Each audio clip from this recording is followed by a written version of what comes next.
What's going on, everybody? It's Wednesday, which is Q&A day. Now, it's been a few days now since my Niners lost in the Super Bowl. And it is probably the most painful loss that I remember having in a long time in any sport. You know, I was talking to my dad about it, my brother, and we were texting during the game and after. And I think we kind of agreed that since Luis Gonzalez had that little Texas leaguer off the fists against Mariano Rivera in the World Series, that's probably the last time there was a loss this painful. You know, there are times with sports where you feel like, why do I care this much? Why does this matter to me so much? But for some reason it does. The amount of time and energy that you've invested watching, researching, listening, and to be as good as the 49ers were this season and to not get the title is brutal. Now, I did have a bet, and I will pay that bet. My bet was with Dave, Blue Jacket 66. I will pay it. You will see that in the not too distant future. But that said, let's focus on Q&A, something a little bit more positive than Sunday of this week. Now, again, if you have a question that you want featured on an upcoming episode, simply in the comments down below, just simply type out your question into the comments. I had a lot of great questions this week. I pick 5 each week just because otherwise this could go on for quite some time. It's not that I'm simply ignoring certain questions. It's just I'm picking 5. So there are 5 questions for this week. If your question that you asked last week was not answered, please ask it again. Just simply type it into the comments of this video. So let's go ahead and take a look at our first question right now. You inherit a Topps 1952 mantle from an elderly relative who's had it for 70 years. You send it out to get graded, and it comes back a PSA 5 valued at well over $300,000. Are you selling it or keeping it for life in your PC? So, man, the first thing I would think if this happened was, Dad, you had a 52 Topps Mickey Mantle and you never told me? How am I inheriting this by surprise? You should have told me about this. In all seriousness, what I would say to this is actually a very simple question and answer for me. See, here's the way I look at everything. Everything has a price tag. Everything. Now, there are some price tags that there is not enough money for me to accept it. You could put a price tag on it. Doesn't mean I'm going to accept it. There are certain items, and we're talking about things that really are purchasable, are items that are things, right? Now, you can't put a price on a family member or a loved one or something like that. But when we're talking about possessions, everything has a price. At least it does for me. So if somebody were to offer me, say, $300,000 for this 52 Mickey Mantle that I inherited, would I take it? That's an easy one because to me, the answer is absolutely. Absolutely, and here's why. With anything, with any of my cards, with any of my physical possessions, if something is worth more to somebody else than it's worth to me, and they're willing to pay me that amount for it, I'm willing to sell it. Is my house for sale right now? No. But would I sell it? Absolutely. Absolutely, I would sell it. If somebody came to me and said, I'll give you $1 million for your house, which I think is worth, I don't know, $650,000. Would I sell it for $1 million? 100%. Easy. If somebody came to me, I've got a nice truck. It's probably a, I don't know, $35,000 truck. If somebody offered me $50,000 for it, would I sell it? 100%. 100% I would sell it to him for $50,000. And it's the same thing with this mantle. See, I don't need a 52 mantle in a 5. I don't need that. Would I like to have a mantle? Yes. Would I want a mantle worth $300,000? No. If I had one worth $300,000, I would sell it. I would downgrade to a lesser one, maybe a nice 2 or 2.5 or a 3, somewhere in that range condition-wise. Again, it doesn't really matter the grade. What matters is it one that I like the looks of? So I suppose there could even be a 1 or a 1.5 that I would like the looks of. I would buy a nice looking low grade mantle, and then I would take the rest of the money and I would go on a massive shopping spree for other cards that I want and other things that I want, and taking care of my family, right? I got a daughter in college. I got another one who's rapidly approaching college. That money would come in handy for a lot of things. So at the end of the day, whenever we're putting a price tag on something, if I wouldn't be willing to buy that item for the amount that it's worth, for example, if I had this 5 grade 52 mantle that's worth $300,000, if I wouldn't buy it for $300,000, then I would sell it for $300,000. That's the way I look at it. Every day you own something, you're really buying it at the price that it's currently worth, right? You're buying it at the price it's worth because you could sell it for what it's worth. So if you could buy it for a certain amount, or you could sell it for a certain amount, every single day that you own it, you're essentially saying, I'd rather have this item than that amount of money. And when the amount of money that it's worth is more than what you would pay for it, then personally, I would sell it. Now, there are sentimental things. There are gifts that I've received that are worth way more to me than they are to somebody else, right? I've had things given to me that are super meaningful.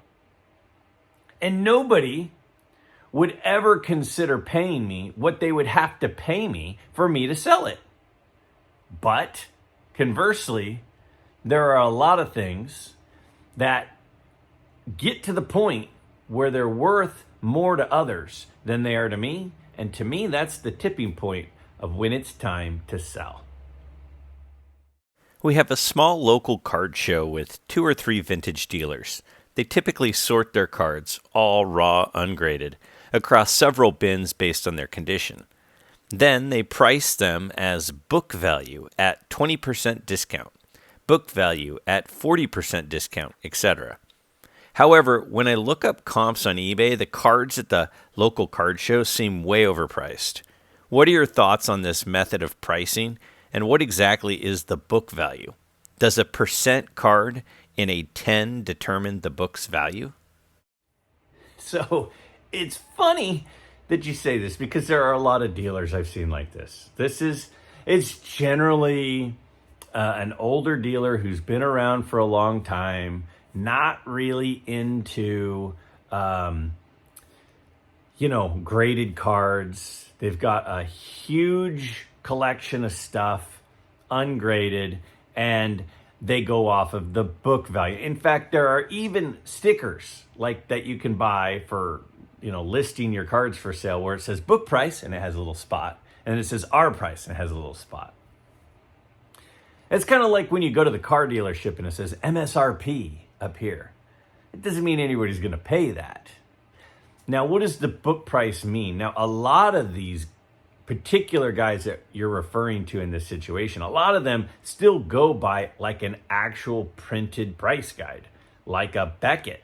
Like, there are still printed price guides out there, but a lot of people don't go by them. They go by something that's much more current, which are the comps that you can easily research through different apps and, through comping things through eBay and stuff.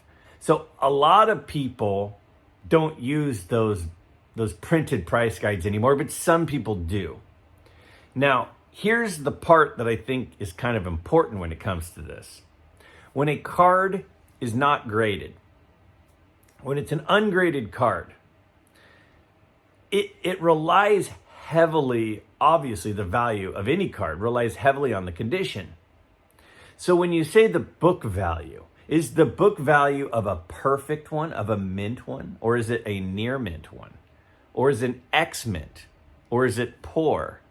Because if the value is highly relied upon from what the condition is, and they say, well, the book says this card's worth $200, but the one that they have for sale is not in very good condition. Maybe it would grade in the, we'll call it 2 or 3 range, okay? And there are 2s and 3s that can look nice, but let's just say this is kind of a uglier 2 or 3. And they say the book value, if you look it up in the price guide, it'll say the card is worth $200, but not in that condition. So they say, yeah, the book value is $200, but I'm selling it for $80, so you're saving $120. But am I? Because if this card were graded, then we can get a much more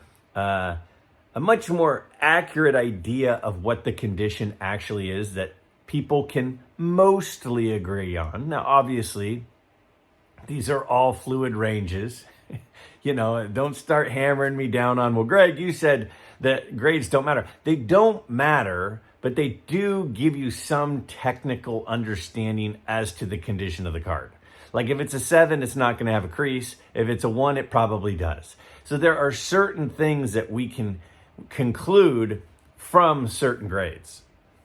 So if this is a lower quality card that they're offering for $80, but the book is $200, generally the book is just a nicer copy, not a perfect copy, but a nicer copy. But that's part of the problem with the old Beckett's, and with these price guides is things are not in a vacuum. There is not just a set, this is the card, so it's worth this, but I'm selling it for this. Well, it's worth X in X condition, and this is not X condition. This is much less than X condition. Long story short, it's difficult to buy and price ungraded cards. Especially, it's difficult for a newer collector. A collector who's been around for a while can look at a card and get a pretty good idea of approximately what that card should or could grade at within, maybe a grade or 2. So then they can comp it and say, oh, well, I think this is going to get a 6. It could get a 7. It could get a 5 because it's not a perfect science. So I'd feel comfortable paying the lower end of what a 6 sells for, and then they can comp a 6. But if you're newer to the hobby and you look at a card and you don't know if that card is going to get a 4 or an 8, it makes it very difficult to find an agreed upon price. So this is a tough one, and it's one of the reasons that I kind of encourage newer collectors of vintage cards to be buying things in lower prices, or if they get above much, more than maybe $200, to kind of start relying on grading, because grading does a lot of the homework for you. It's not a perfect science, again, but it gives you a pretty good idea of what the average person will pay, because it's very easy to find what cards in that general condition tend to sell for. So that's what they're saying. They're saying literally that's what the price guide says, but the problem is the huge array of conditions that cards can come in, and they're comparing it to a book price, which is generally a pretty nice copy of the card.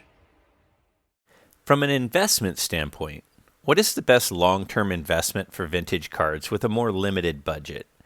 Should I be going after Mickey Mantles and other Super Hall of Famer non-rookie cards, or lesser known rookie Hall of Fame cards? Should I only buy the earlier years of the Hall of Fame cards before they really took off in their careers? Should I focus on high grade? Are on-card autos a good investment with PSA authentic slabs?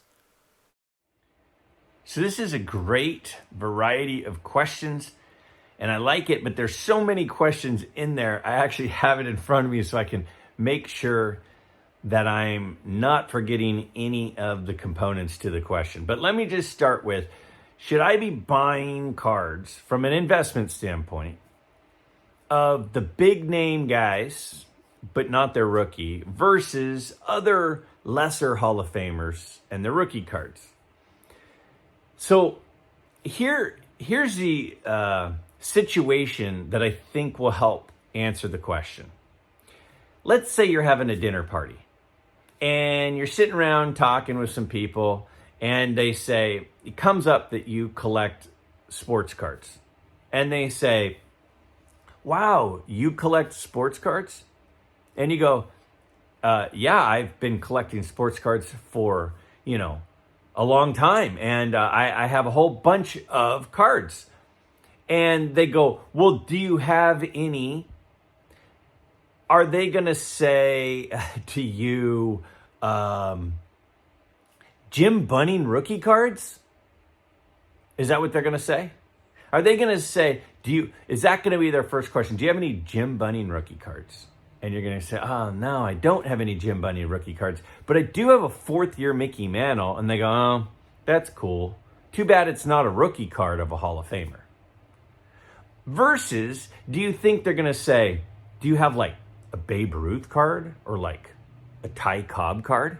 And you go, yeah, I do have a Babe Ruth card. And they say, well, but is it his rookie card? Yeah. And you say, well, no, it's not his rookie card. And they're going to, oh, well, then I don't really want to look at it. The cards that have the value, as I mentioned not that long ago, in my opinion, that are going to have the long-term value are the name recognition and the contributions to society. Those are the two most important factors. Mickey Mantle has massive name recognition. Jim Cott doesn't. So should you be collecting Jim Cott and Jim Bunning cards? Or should you be collecting third-year Mickey Mantle cards? I would say third-year Mickey Mantle cards. Well, is it smarter for long-term value to collect, a 58 Hank Aaron, or a 48 Bowman Phil Rizzuto?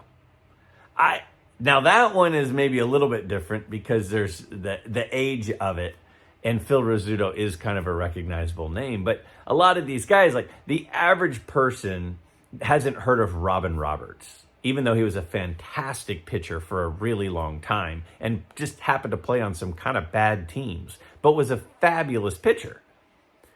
They're not going to say to you, do you have a Robin Roberts rookie card?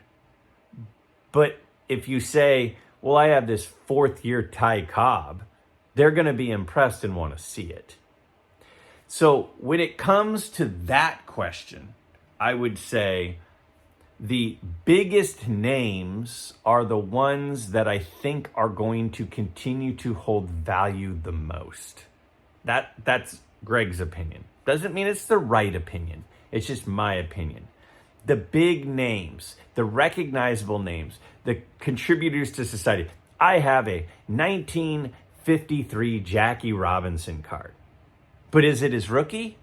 Oh, it's not his rookie? Yeah, that doesn't sound that cool then. They're going to go, whoa, you have a Jackie Robinson card? So those are the sorts of things that I think increase the value the most. Now, the other questions that you have are, should I focus on high grade? The thing about high grade is there are so many fewer high grade examples than low grade examples. There's always going to be a demand for somebody wanting a really nice copy. So when the market is fluctuating, like right now, it clearly has been down. And I do these videos a couple times a month about, things that are selling for fairly cheap. They're usually not high grades. We're not usually seeing PSA 8 and 9 cards in there because there aren't many of those, and the people who have them don't really want to give them up, and the people who are after them are still willing to pay up for them. But there are a lot of PSA 3s of certain cards, and a lot of PSA 2s, and a lot of SGC 4s. So from an investment point of view, it does seem like the lower supply of the higher grades make them quite a bit safer because there don't have to be that many people who want one for the price to say hi. But if there's 7,000 cards in a 2 grade, but there's only, like let's use the Nolan Ryan rookie card, right? The 1968 Nolan Ryan. I mean, if there's a 10, there's 1. I don't know. I can't remember if there's 1 or 0 of that card. SGC, I don't think has a 10. So, and there are only a few 9s. There are not many 9s. My friend Darren, Return to Collecting, has a 9. But there are very, very few 9s. So that makes the 8 and the 9 highly desirable because there are so few of them. Versus a 2, there are a lot of the 2. So the 2 is going to kind of have a roller coaster price-wise, depending on the market, depending on, the economy and stuff. But the 9's going to kind of always be really expensive because there are very, very few, and it doesn't take many people to want one in order to make it stay valuable. Now, the last part of your question about on-card autos of vintage cards, there has been a movement recently about vintage playing day cards autographed by players, and there's a lot of people who are into that, and I think it's cool. I have some of them myself. Most of them I acquired myself. I didn't buy them sight unseen. In fact, off the top of my head, I can't think of one that I have that I bought sight unseen. But the thing about those is it's only as reliable as the grading company that's graded it and authenticated. I'm in a tongue twister. Authenticated it. So, for example, Michael Jordan has, quite a few, not a ton, but a few 1986 Jordan rookies out there that were signed. And he's got some other cards that were signed as well that have been PSA authenticated. Well, not that long ago, PSA, through some of their technologies, realized that some of the ones that were authenticated, they now deemed not to be authentic. So they decertified those autographs as no longer being authentic. And then they're literally, and I've heard their president or CEO talking about this, they are actively trying to find where they are, and they're going to reimburse the people who bought them. So if all of a sudden there are cards that have been authenticated that are now being decertified, and that happens on a widespread level, then all of a sudden it could throw a little bit of a wrench into the autographed, authenticated market. Will that happen? I'm not suggesting that's going to happen. I'm not suggesting that. I'm just saying on a small scale, it happened with some Jordan autographs not that long ago. So could it happen again? It could. So for me, that's not really my thing so much. My thing is mostly cards, and I do like autographs, but almost all those autographs I got in person. So I hope I answered those questions well, even with the tongue twister in there.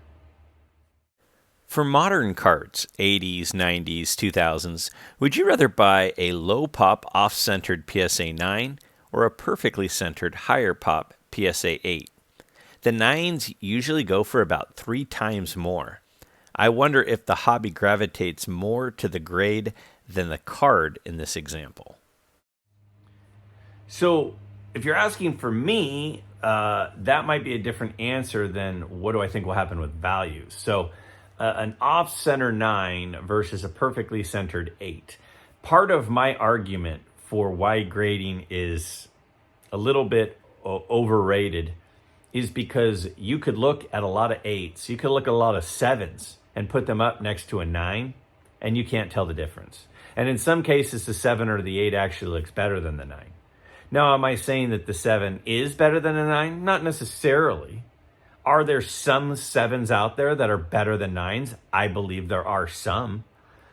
So when you talk about an off-center 9 versus a perfectly centered 8, what would I rather have? In most cases, I can't really tell the difference from the naked eye from an 8 to a 9. So for me, if I can see the difference on the centering, I'm personally going to be more drawn to the 8 that is well-centered than the 9 that is off-centered. Does that mean that the 8 might have something else going on that I just can't see? Sure, absolutely, that's possible. So why is the 9 selling for 3 times the amount of the 8? Because it's a 9. Because some people, it does matter what the number says. There are a lot of people, whether it be for pride, whether it be for bragging rights, whether it be for the set registry, the fact that the 9 is there makes it more desirable than the one that has the 8 on it. Not because it looks better necessarily. It might be. But in a lot of cases, it's simply because it has the 9. And that, to me, is the struggle with the whole grading thing. Is when we're literally buying cards because it has a 9 instead of an 8, because the 9 is there instead of the 8, even though the card on the 8 might look better than the 9, then I say, what are we doing? What are we doing? Because again, we got to buy the card, not the grade. You know, we've said it 10 billion times. You have to buy the card, not the grade. Now, is it possible, again, that there might be an indentation on the 8 that you can't see from the naked eye that's not on the 9, so the 9 is sharper? Sure, absolutely. Does it mean that the 9 should be worth more than the 8? Maybe. But remember, the price of everything is supply and demand. So if the demand is more for the 9, which apparently it is, because it's selling for 3 times the amount of the 8, then the price is going to stay more than the 9 until we finally break the cycle of buying the grade instead of the card. So if you're asking me from my perspective, I would rather have the centered 8. That's just me. Because in most cases, I can't tell the difference between the 8 and the 9 if anyway, and now one's centered and one's not, that makes it an easy choice for me. But do I think the value of the 9 will stay higher? Yes. And the reason I think the 9 will stay higher is because there are a lot of people who do buy the grade and not the card. Again, for bragging rights, for the set registry, for whatever it is. So that's my take on it. I'd be interested on your guys' thoughts on this one. Off-center 8? No. Off-center 9 or perfectly centered 8? Let me know in the comments below what you'd rather have. I'd rather have the centered 8. That's just me. Would you rather have a vintage card of Babe Ruth, Mickey Mantle, who are mostly known for being great baseball players, or a rare and scarce card of a president like George Washington, Abraham Lincoln, or some sort of other historical figure?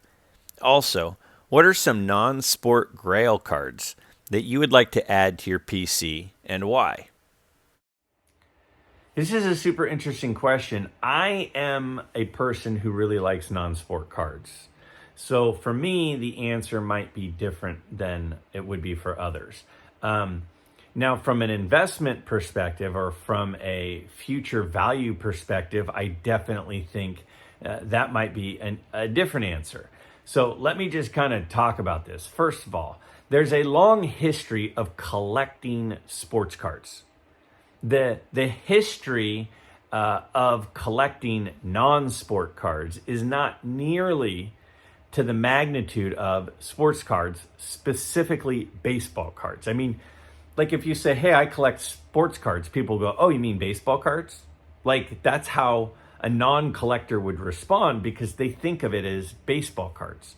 You know, oh, did you go to the baseball card show? Well, yeah, I went to the card show and there were baseball cards there, but there were other types of cards there as well. So I definitely think the value long-term of baseball cards is going to continue to be very strong. And then some of the other major sports as well, just because of the history of it, just because of the legacy involved of it. I do like non-sport cards. I've mentioned to you guys that I collect, some 1888 Allen and Ginter Pirates of the Spanish Main cards. And I like them very much. And I don't know why I like them. I randomly bought one at a show, I don't know, maybe 9 months ago. And I absolutely loved the beauty of the card. And I loved the age of the card. And I started falling for them. And now I have, I don't know, maybe 15 of the 50 from the set. Now, if you're asking me what are some of my Grail non-sport cards, I might have some weird answers for you, but I'm going to give them to you. First, from that set, the Allen and Ginter Pirates of the Spanish Main set that I collect, the card is the Blackbeard card. And I've seen 2 come up for sale since I've been collecting them, and they sold for a lot, and they were in very, very poor condition, and they still sold for a lot. So one of my Grail cards would be the biggest card from that set, the Blackbeard card.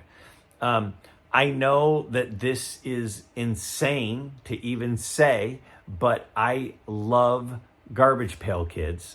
I love Garbage Pail Kid cards. I love them. I don't know why I love them, but I love them. I guess it brings me back to my childhood when I very first started collecting cards. I got the Atom Bomb card about a year ago. There are a couple other cards, the Nasty Nick card. There's a few that I would like to get that are on my kind of Grail list of Garbage Pail Kid cards. If we're talking other non-sport cards, I do like history, and there are some early cards like, there are some early George Washington cards and Abraham Lincoln cards and a couple of early Einstein cards that I would like to have. It's tough though, because I only have so many dollars. And to your question, would I rather have a Mickey Mantle or an early George Washington? Even being a non-sport collector, I tend to kind of lean toward the baseball cards. And one of the reasons for it is because they're more liquid. And if I decided at some point I wanted to get out of them, it would be easier to get out of, a 1953 Mickey Mantle than it would be to get out of an early Einstein card. So because of that, I think it's safer to be buying baseball cards and sport cards than it is non-sport cards. But I love non-sport cards very much. Great question. Interesting question. I don't talk a lot about non-sport cards, but I've mentioned many times, Ryan Nolan on Breakout Cards. He's got an awesome channel, and he is heavy into non-sport cards. If you're not a subscriber of his and you like non-sport cards, that should be the first thing you do as soon as you close out of this video, is subscribe to Breakout Cards. With that said, those are my answers for the week, or my opinions for the week, not answers. If you have a question for an upcoming episode, in the comments below, simply type out your question. I look forward to seeing what you all are curious about for this upcoming week.